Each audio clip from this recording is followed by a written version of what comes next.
I'm Daisy. And I'm Terry. And this is the Monday Mindset Podcast, where we share things of interest to us and hopefully to you. So let's get started with episode number 114. And this week, it's Daisy's turn to share something with us. Daisy, what do you have? Well, Terry, I almost had, if you remember, after we finished recording the other day, we were talking about different podcasts we listen to and the ease or lack thereof of translating that into one of our podcast episodes, and how difficult in general Andrew Huberman podcasts were to use as an example on this podcast. So crazily, I went, because I hadn't looked at his podcast for a while, I went and had a look. And there was one all about memory. So I thought, oh, what fun it would be to follow up Terry's memory episode with an Andrew Huberman episode. It was like over 2 hours long. And he went into his usual, very interesting, actually. For the parts, at least, of the episode I listened to, I did that age-old thing of listening when you were going to bed. So I picked up some of it, but not all of it. But very much his, one of his typical sort of biohacking episodes. So he was talking very specifically about research and, how certain types of meditation would improve memory and productivity, and working with things like stress and cortisol and adrenaline and all those things. So it was quite interesting, but it would have been too much to tackle. Absolutely. So that's what I'm not doing today.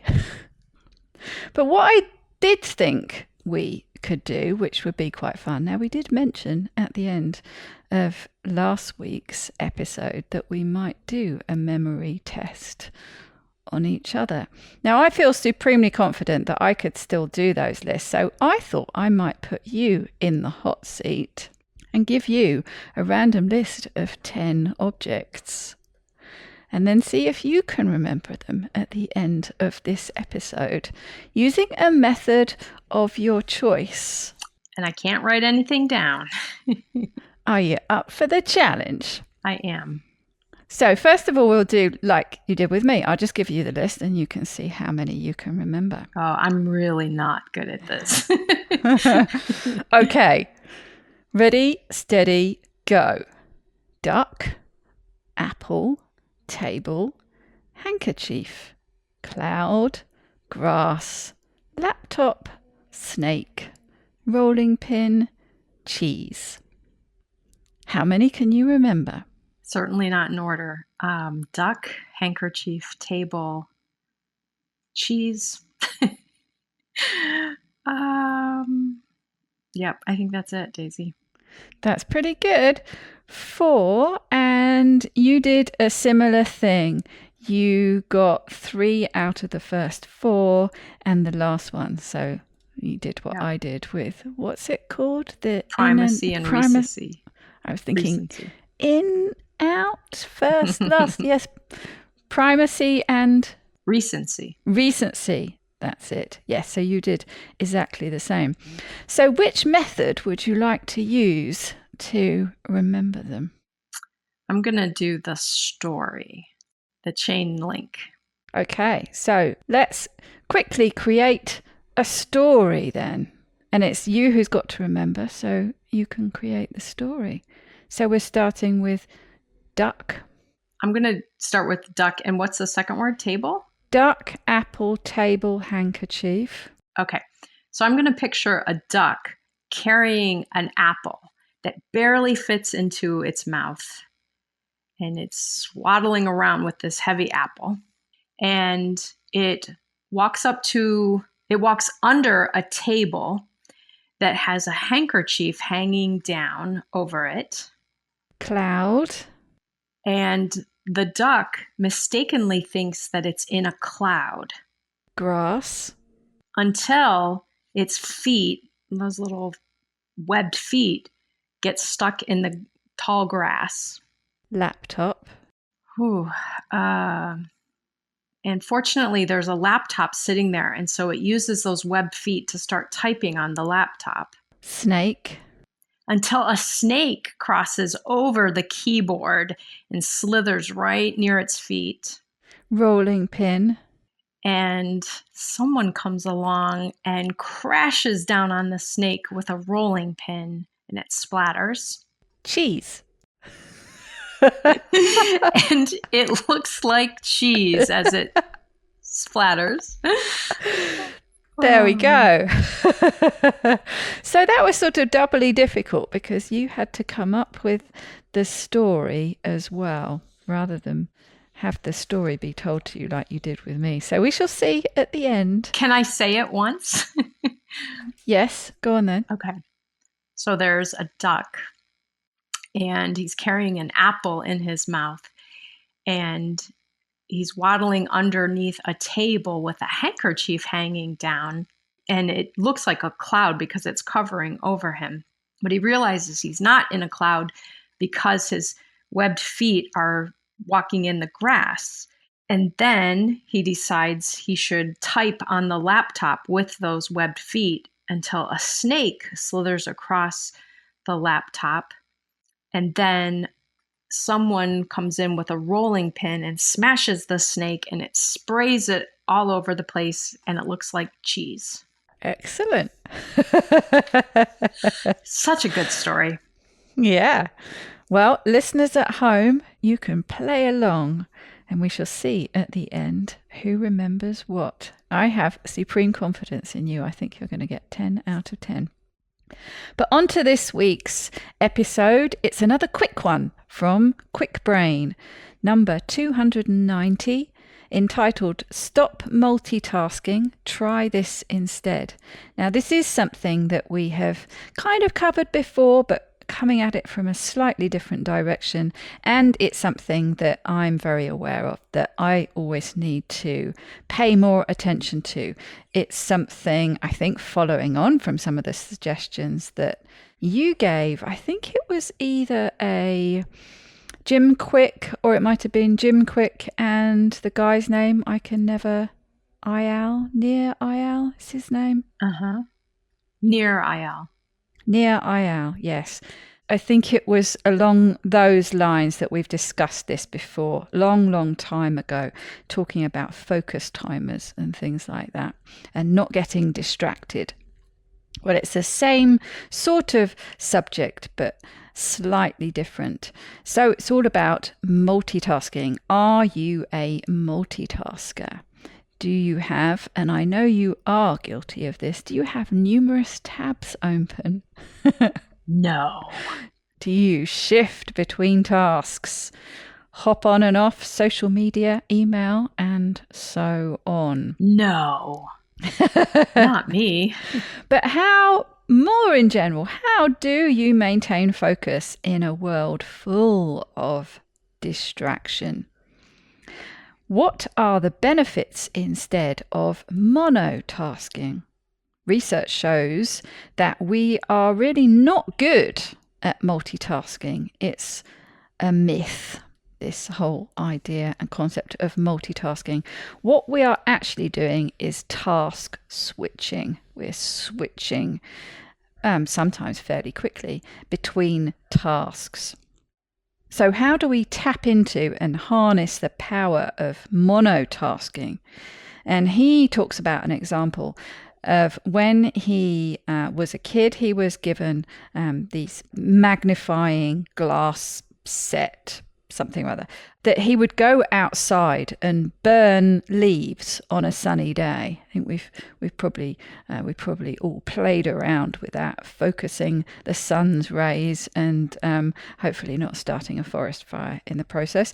But he talks about how we can create this focal point. We take ambient light and focus it into one bright area.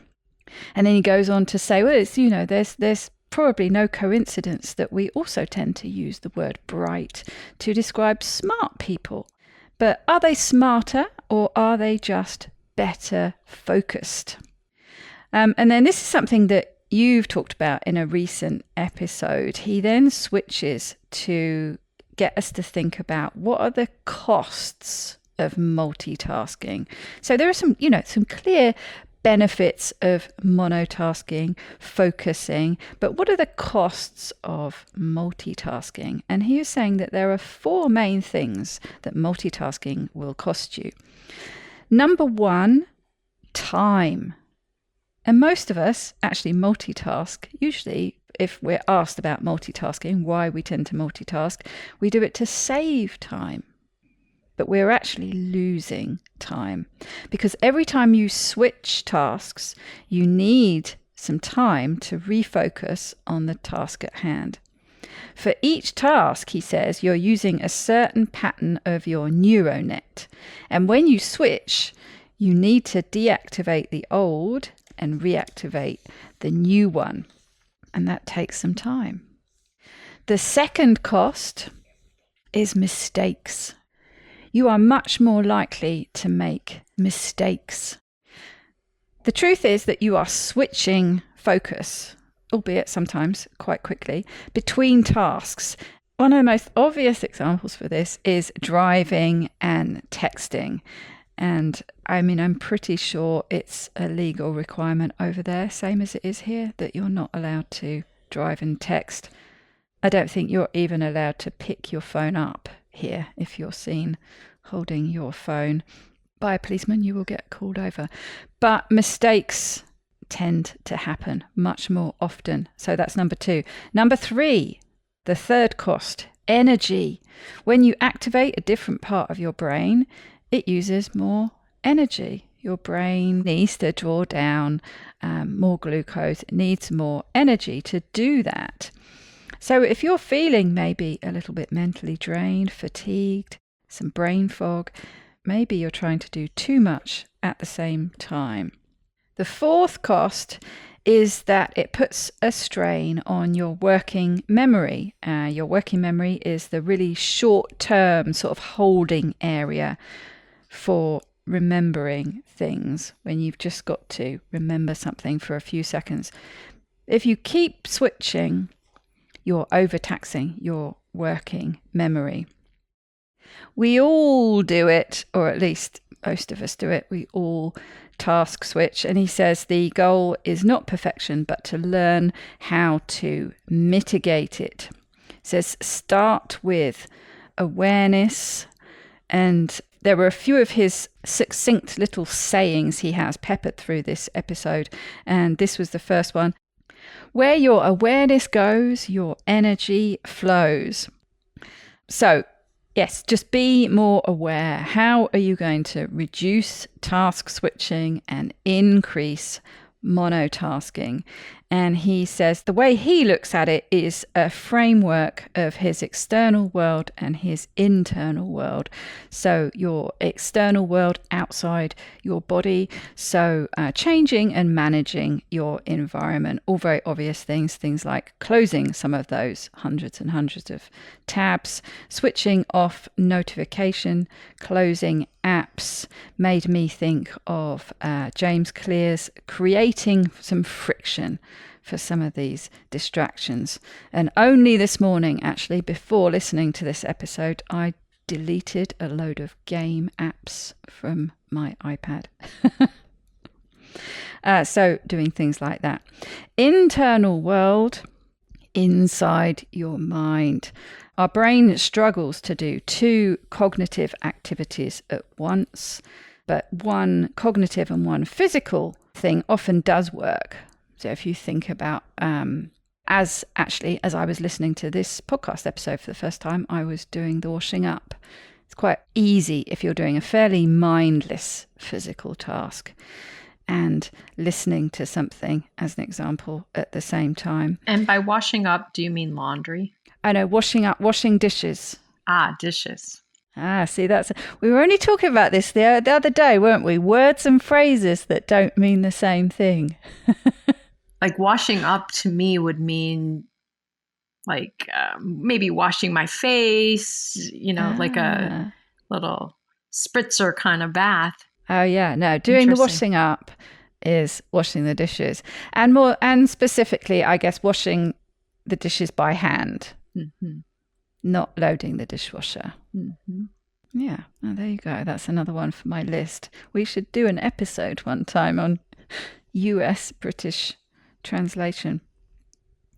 But he says that the big thing here is self-talk.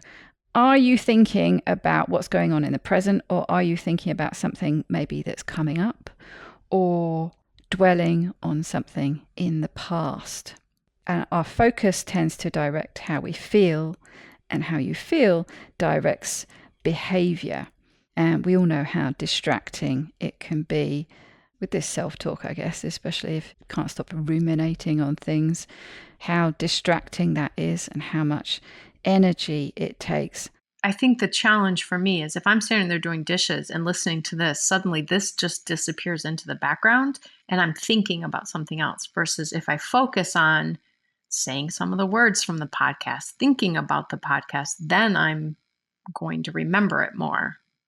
He talks about using an external trigger like a timer that can help, and he was talking about actually, doing some dedicated sort of deep thought mind work, but that also works with a physical task that you've got to do. It's something that I've started using, not religiously. I've sort of used it on and off, but I will often be aware of getting distracted in the middle of an edit, and I'll look at the time and I'll see that it's 5:30 and I've got something planned at 6, and I think, right, I'm switching off every kind of notification. I'm not going to look at anything else.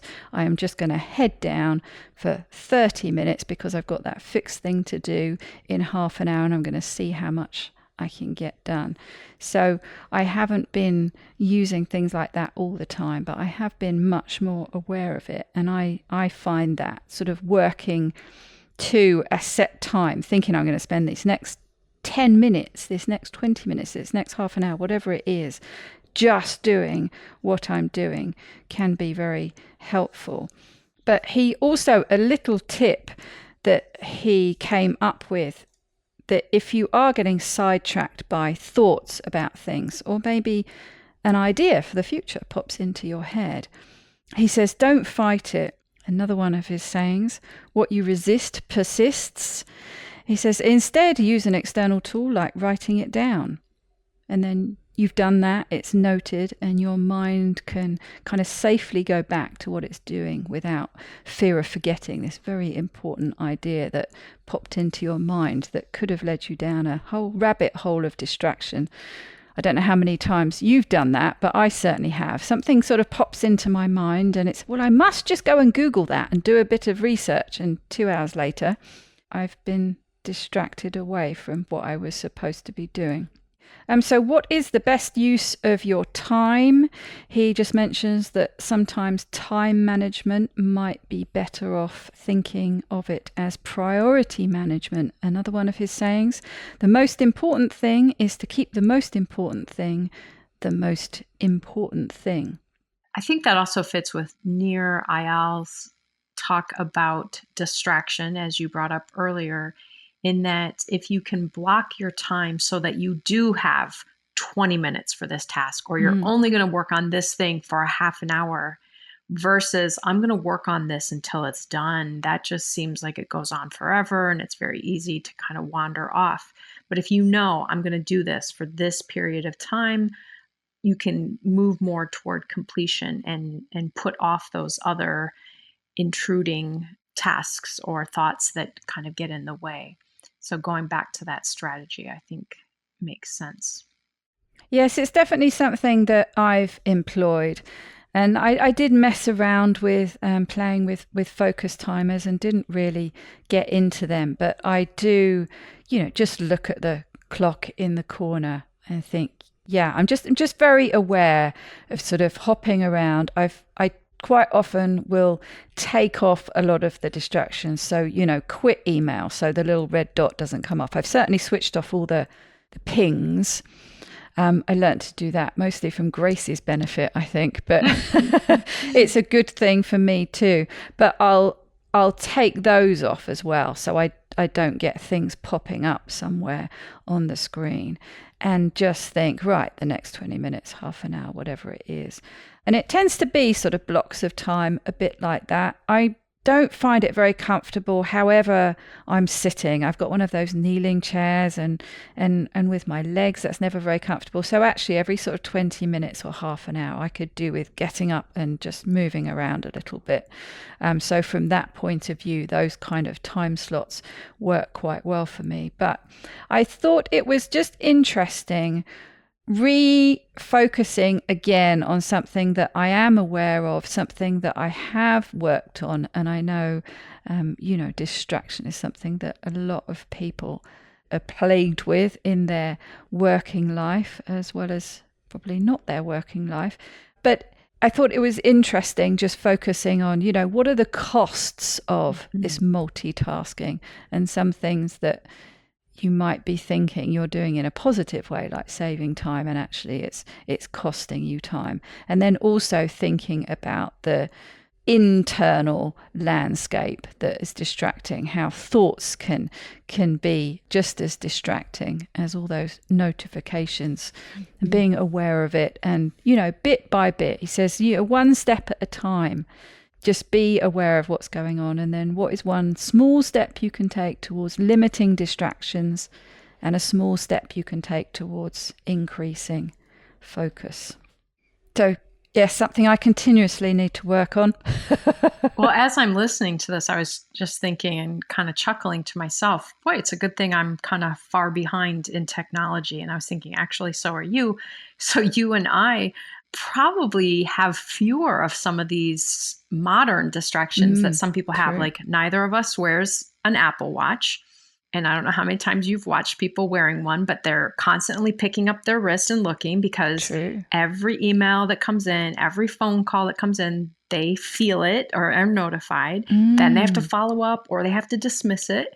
So I see that as a big interrupter that, again, many people are wearing this because they think it's going to help them be more efficient, but it actually brings in all of these disruptors. And then I'm certain you don't have this, just like I don't. I do not have here, it's Alexa. I don't use Siri on my phone, but no, I listen. Switched off. I listen to people who every time they think of something, they're like, Siri, set timer for 14 minutes. Siri, set timer for 14 minutes. It's like, in that amount of time, it would have been so much easier to go over to the stove and set the timer for 14 minutes.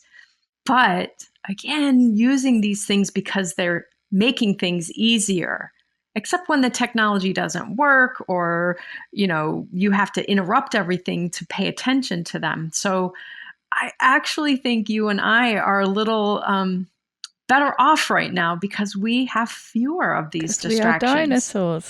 Because That's so we're funny. cheap. Yeah. I was just thinking that when you said about that timer, I have one of those old-fashioned ones. It's got a magnet, sits on the fridge that you turn the dial, and so it's a wind-up thing, and then you set the amount of time, and it buzzes when it's time, and it takes seconds to set. Yeah, it'd be a lot quicker than getting Alexa or Siri or whoever to do it. And you use your phone a lot more than I do, but I hardly ever use my phone. So I'm not one of these people who's constantly looking at their phone. I'll be distracted when I've got it on the screen. I tend to use a laptop or the desktop here, so I get distracted by things coming up to me on the screen. But no, you're right. Those things are not even on my radar, but there are so many more things to distract these modern people. And then I was thinking, so these are maybe for me more about during mental tasks, these disruptions. But for me, I am internally disrupted when I'm doing, for example, when I'm cleaning the house. If I go to put something away in the bedroom and then I see, oh, the comforter isn't pulled up. Actually, I think it's probably time to wash the comforter. Oh, wait, but I have clothes in the washing machine. And so I'll go through and start doing each of these things. And I'll forget that I was putting away things to begin with. So it's it's complicated. I rarely finish a task. And so going back to what you're saying is I may need to really focus on what's the important thing right now. The important thing is I finish putting this away and cleaning the living room. And then I may take note of the other things. Maybe I need to jot them down or somehow take note that, yep, need to wash the comforter and do this other thing, but not right now. Stay with the task at hand and then go to those tasks when those are planned. Yes, that's a very good point. And it's a very easy trap to fall into, isn't it? So you're doing something and it's squirrel. Go and start doing that. And before you know it, you've stopped. I guess that's a good strategy to have something like, a note somewhere that you can easily make on the fridge or something. No, the most distracted I'm going to get from what I'm doing right now is just going to take 30 seconds to jot that down somewhere as it's something I must do later. But then I'm going to go straight back to the task at hand. And for me, again, I will have to keep practicing focusing, because then I'll go look at the list and look at number 2 on the list and say, I could look this up about that right now. Nope. What's the most important task that you're doing right now? Put this on the list, leave it on the list. And I think sometimes it's a matter of recognizing if it's important enough, it will get prioritized. Yes, that's true. Yes, I think we both have those to-do lists that keep rolling over from one week to the next. And interestingly enough, that's why I don't write them down, because I don't like that reminder hanging over my head. But then I forget. Like, I have a couple of phone calls I need to make, and it's been a couple of months. And every Sunday evening, I think, I really need to make those calls. And then Monday, I forget during the day, and then I forget. And then I forget, wait, which one am I supposed to call? Who do I need to, where's the phone number for that? Where's that piece of paper that has that thing? So this is why it's 2 months later and I still have not made those calls. Yes, I have a to-do sheet that is both satisfying and has like a little judgment area to it. And there's those things like phone calls and kind of admin to-do lists that stay at the top. And then there's the different editing tasks and things that I feel satisfied when they get ticked off, but there's that little judgy area at the top that rolls on from week to week. Have to keep copying it onto the next one. But there you go. So yes, something that certainly I personally have I started working on back whenever that first episode that you covered came up. But as soon as I saw that title, I thought, oh yes, that's something I need to remind myself about. So I figured there might be other people who needed the reminder too. And I think one of the most important takeaways for me from this episode is a reminder to myself, multitasking is not a skill I should reward myself for.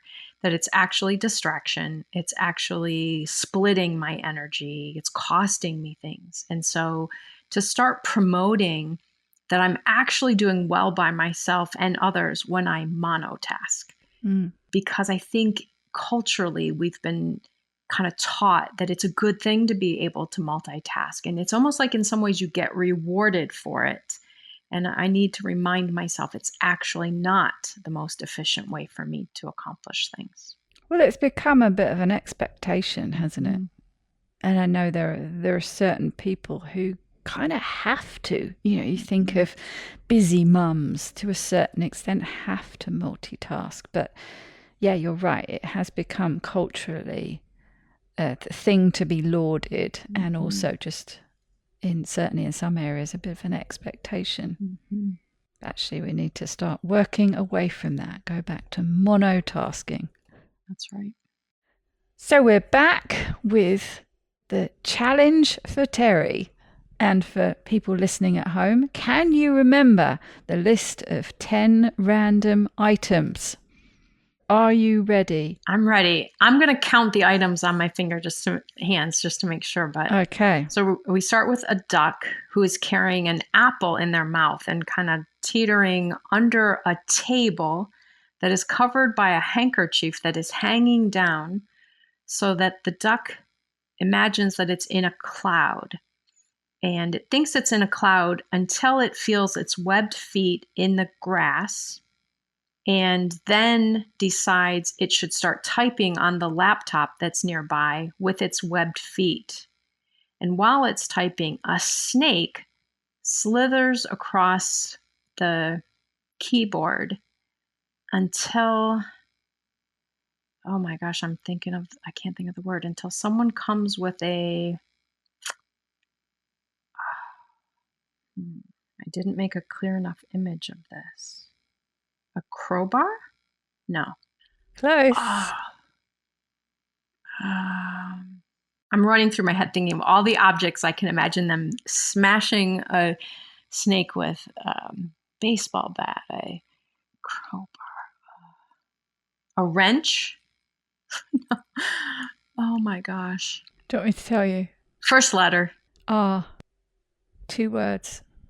Oh my gosh, this is making it even worse. Go ahead, tell me. It's not one of those words that you're not familiar with so much in the States, is it? Rolling pin. A rolling pin. No, it's just something I'm unfamiliar with because I don't make pies. That's right. A rolling pin. See, I didn't create that image clearly enough. I just remember I was just going to say, as you were saying that was so interesting. Okay, let you do the last word. And smashes the snake and everything splatters and it looks like cheese.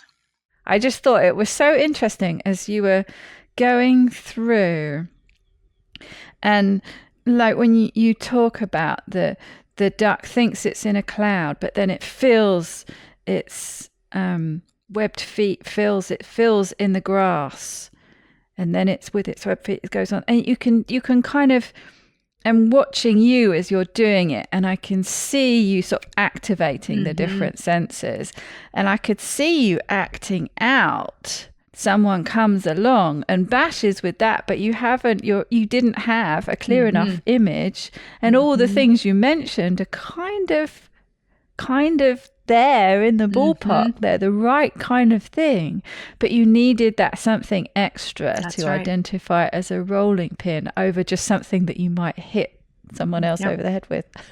Like, I would imagine, now that I know it's a rolling pin, I would imagine that they're holding on to the end of the rolling pin and the rolling part is rolling as they, smash down. Yeah, to identify it as a rolling pin over a crowbar or something else. Yeah. And of course, because we laugh so much about trying to think of something with cheese and cheese splattered, and as soon as we said it, both sort of laughing, so you've got that emotion that's connected with that word, so it's really easy to remember. That's what they talked about in those strategies. Make it something funny, make it something gross, make it something, emotional, something you can smell, something you can hear. Like, I can hear the duck feet clacking on the keyboard. So yeah, but you're right. I hadn't made it specific enough for the rolling pin. Really good illustration. So there you go. You did very well. Thank you. And actually, I meant to tell you, before we met today, I thought, I'm going to see if I can remember the grocery list.